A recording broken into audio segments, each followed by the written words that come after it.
33-meter god of bronze collapsed in a single afternoon. For 800 years, his shattered body lay in the dirt, and pilgrims paid just to touch a finger. What brought down one of the 7 wonders of the ancient world? The answer hides a secret nobody talks about. In the summer of 226 BC, the ground beneath the Greek island of Rhodes began to tremble. It was not the first earthquake the island had felt, and it would not be the last. But this one would do something no human army had ever managed. In a matter of seconds, it would bring down a god made of bronze, standing taller than the Statue of Liberty without her pedestal. A god the Greeks had built to thank the sun itself for saving them. His name was Helios, and his statue, the Colossus of Rhodes, was one of the 7 wonders of the ancient world. To understand why he fell, we have to understand why he was built in the first place. Because the story of the Colossus does not begin with art. It begins with war. The year is 305 BC. Alexander the Great is dead. His empire has shattered into the hands of his generals, the Diadochi, who are now devouring each other across the Mediterranean. One of them, Demetrius Poliorcetes, son of Antigonus, decides that the wealthy trading island of Rhodes must bend the knee. The Rhodians refuse. What follows is one of the most famous sieges in ancient history. Demetrius arrives with 40,000 soldiers, a fleet of 200 warships, and a monstrous siege engine called the Helepolis, the city taker. It was 9 stories tall, plated with iron, mounted on wheels, and crawling with archers. For an entire year, Demetrius hammered the walls of Rhodes, and for an entire year, the Rhodians held. Then, in 304 BC, salvation arrived. Ptolemy of Egypt sent a relief fleet. Demetrius, exhausted and humiliated, lifted the siege and sailed away. He left behind something extraordinary.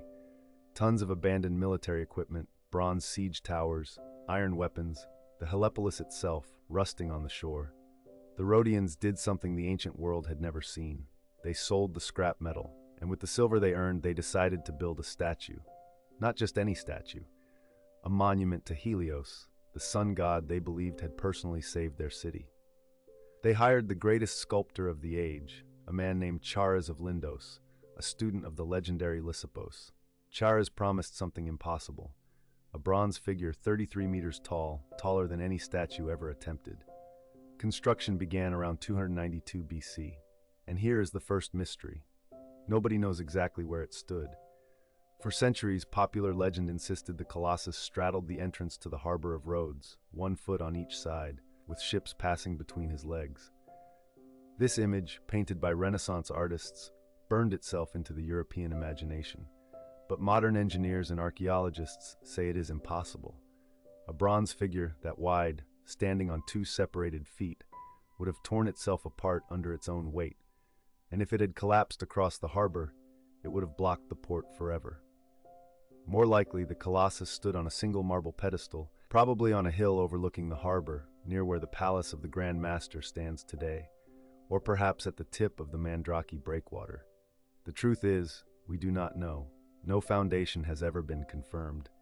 A 33-meter statue, and we cannot find the spot where his feet touched the earth.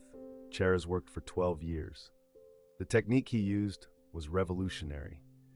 He built the statue from the feet up, casting massive bronze plates and bolting them to an internal iron skeleton. As the figure rose, he filled the lower sections with stone blocks for stability. Scaffolding climbed around the body like a cage, growing taller week by week. According to the Roman writer Philo of Byzantium, Chares used more than 13 tons of bronze and 7 tons of iron in the structure.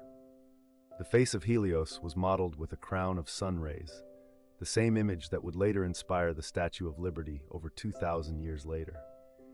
In 280 BC, the Colossus was finished.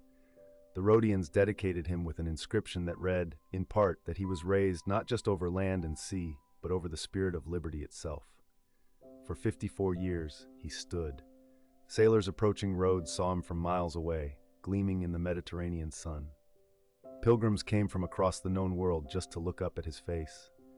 And then in 226 BC, the earth moved. The earthquake that struck Rhodes that year was catastrophic. Ancient sources describe entire sections of the city walls collapsing, harbor structures cracking, buildings flattened, and the Colossus snapped at his weakest point, the knees. The enormous bronze figure toppled forward and crashed onto the land, breaking into massive fragments. Here is where the story takes a strange turn. Ptolemy III of Egypt, hearing of the disaster, immediately offered to pay for the entire statue to be rebuilt. He sent gold, materials, and engineers. The Rhodians refused. Why? According to the historian Strabo, they consulted the oracle at Delphi, and the oracle warned them that rebuilding Helios would offend the god himself, that the fall was divine will. So they left him there, on the ground, broken, for the next 800 years. Pliny the Elder, writing in the 1st century AD, visited the ruins. He described the fallen Colossus with awe. He wrote that few men could wrap their arms around the thumb, that the fingers were larger than most statues, that you could look inside the hollow limbs and see caverns of bronze. Tourists came to Rhodes specifically to see the broken god lying in the dirt. He had become a wonder even in ruin. Then, in 1653 AD, Arab forces under Muawiyah force captured Rhodes. According to the chronicler Theophanes, they sold the bronze remains to a Jewish merchant from Edessa. The story claims it took 900 camels to carry the fragments away. Whether that number is accurate or exaggerated, the meaning is clear. The Colossus was finally gone, melted down, recycled, scattered across the markets of the Levant. But here is the final mystery, the one historians still argue about today. Was it really destroyed in 653? Some scholars believe the camel story is medieval propaganda.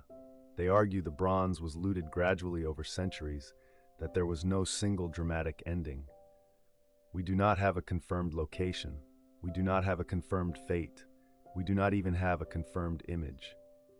Everything we think we know about the Colossus of Rhodes comes from a handful of ancient writers describing something none of them ever saw standing. He was built to celebrate freedom. He was destroyed by the earth itself. And the gods, it seems, never wanted him to rise again. If you want to keep uncovering the secrets the ancient world tried to bury, subscribe to Mysteries of History and turn on the bell. The next wonder we explore was even stranger, and most people have never heard of it.